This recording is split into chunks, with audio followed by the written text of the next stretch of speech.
ulit bukas at sa susunod na linggo pa ang Semana Santa. Pero ngayon pa lang may mga nagsisiuwian na sa mga probinsya para doon gunitain ang mahal na araw. Gayunman, huwag po kayong mabibigla kung may ilang bus na nagdagdag ng pasahe.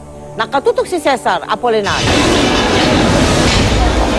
Nataong holiday dahil araw ng kagitingan ngayon. Kaya naman nagsimula nang dumagsa ang mga pasahero sa Araneta Central Bus Terminal. Ba't ang aga mong mag-leave next week pang Semana Santa?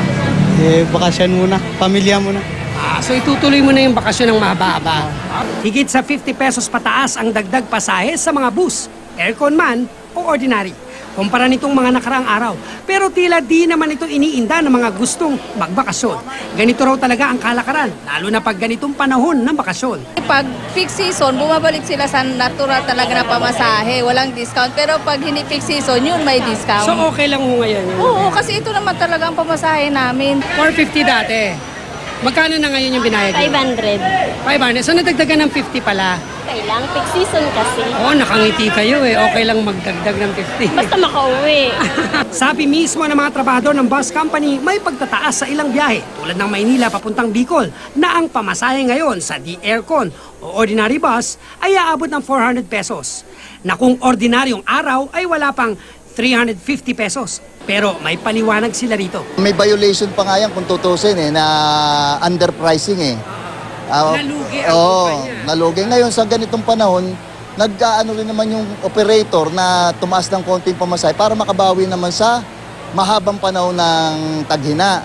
Kung susundin daw ang bus fare matrix na inilabas ng LTFRB noon pang 2005, mababa pa rin ang singil ng ilang bus liner. Nasa 350 to 400 pesos ang pasahe ngayong panahon papuntang Bicol. Pero kung susundin daw nila ang fare matrix, dapat ay nasa 726 pesos na ang singilan. Abot naman sa 900 pesos pataas kung aircon bus ang sasakyan. Bukod pa dyan ang pinatutupad na discount sa mga senior citizen, gaya ni Lola Thelma, na imbis na 1,000 pesos pataas ang bayad sa pasahe, mahigit 600 pesos lang ang binunot sa bulsa. Sila mismo ang nagtatanong sa amin, senior citizen ho ba kayo?